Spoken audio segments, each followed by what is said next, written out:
esse item trata de DPS instalado no ponto de entrada ou no quadro geral, onde dentro desse quadro geral é onde está o BEP da instalação.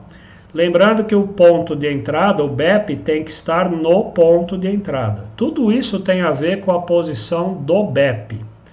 Então, o que vem mostrado na figura 13, que é esse assunto que eu vou desenvolver, que são as ligações de DPS, tem a ver então exatamente com o posicionamento do DPS quando ele está no ponto de entrada junto ao BEP ou o BEP está num quadro geral da instalação. Então, a figura 13 da 5410 é essa, que é chamada como sendo onde estão os esquemas de ligação. Primeira pergunta, a linha elétrica de energia que chega à edificação inclui o neutro? Se a resposta é não, bom, se a resposta é não, o circuito que está chegando ali na edificação ou é um fase-fase ou é um trifásico, fase-fase-fase. Então, a edificação, a instalação não tem neutro. Então, aqui a norma dá o esquema que ela chama de conexão 1, não tem neutro. Então, se não tem neutro, eu vou ligar os DPS entre linha, né, fase, e ou o BEP ou a barra PE, ok? Então, aqui é quando eu estou lá no BEP mesmo, né? Aqui é quando a barra PE acumula a função de BEP lá dentro do QGBT. Então, aqui a ligação é direta, é um DPS em cada fase ligado à barra de terra mais próxima, que ou é o BEP ou é a barra PE. Bom, lembra do primeiro slidezinho ali? Como é que eu olho para essa ligação aqui? Eu vou explicar nessa figurinha e depois o raciocínio vale óbvio para todas. Então, o que acontece? Vamos olhar essa figura de cima. Não tem sobretensão nessa instalação. Não tem sobretensão, o DPS é uma chave aberta. Então, se a chave é aberta, não acontece nada aqui. Tem só uma chave aberta entre fase e o BEP, entre chave e a barra de terra. Então, é uma chave aberta.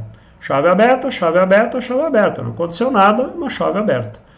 Agora, tem uma sobretensão. A sobretensão, ela veio e, por acaso, ela penetrou nessa rede pela linha 1. Então, ela veio na linha 1. Quando ela penetrou e chegou nesse nó aqui, o DPS detecta, né, sente, entre aspas, a sobretensão, ele muda de estado, vira uma chave fechada em microsegundos. Bom, se eu tenho um sinal que chegou nesse nó aqui, ele se divide, uma parte dele segue para a instalação, outra parte, aqui é uma chave fechada, ela é um curto-circuito que eu fiz aqui, temporário entre fase e terra, fase e BEP no caso. Só que esse curto é temporário. Qual é o tempo que dura esse curto? Microsegundos. É o tempo para escoar uma parte da corrente de descarga que vem por essa sobretensão, produzida por essa sobretensão.